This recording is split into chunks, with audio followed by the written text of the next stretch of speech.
wabunifu wengine, wasanii wote wa tasnia ya miliki ubunifu kuendelea kutumia fursa zinazotolewa na BRELA. Linda alama yako ya biashara na uhakikishe kwamba ubunifu wako unalindwa kwa mujibu wa sheria zilizopo. Sisi kama BRELA tunashirikiana na taasisi kadhaa kama ambavyo tumezisikia hapa. Tuko na BPRA, KOSOTA, KOSOZA, na kwa pamoja tunatekeleza wajibu wetu kwa kuweka mazingira bora na wezeshi ya wasajili, lakini vile vile kulinda na kuhamasisha matumizi ya miliki ubunifu. Ni haki ya kila Mtanzania kuona kwamba jambo hili sasa ni jambo limewekwa kwa mujibu wa sheria ambao wenzetu BRELA ndio wanasimamia kwa mujibu wa sheria.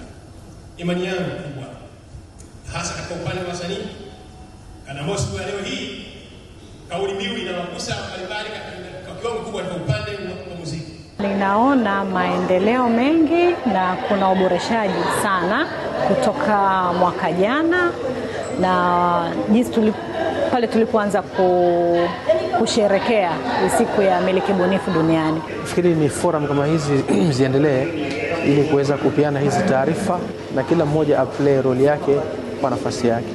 Kweli kwenye siku hii ya ubunifu, kwanza kitu kikubwa ambacho kimenivutia ni kwamba unakuja unajifunza vitu tofauti kutokana na wabunifu wengine. Wewe una ubunifu wako, lakini kuna wabunifu wengine, kuna vitu unajifunza zaidi. Tuzo hii inamaanisha kitu kikubwa sana.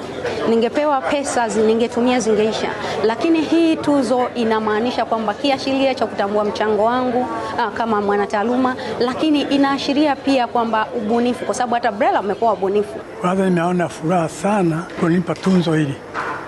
Na mimi nimefurahi, na mimi nitafute vijana nionyeshe mfano nayo waendelee katika muziki wetu huo sio kafa. Kikubwa ambacho nimejifunza katika siku ya ubunifu leo duniani, kwanza kabisa nimefurahi kuna fursa nyingi ambazo nimeziona. Pia kuna ubunifu mbalimbali kama sanaa pamoja na utamaduni. IP and music feel the beat of IP. IP and music feel the beat of IP.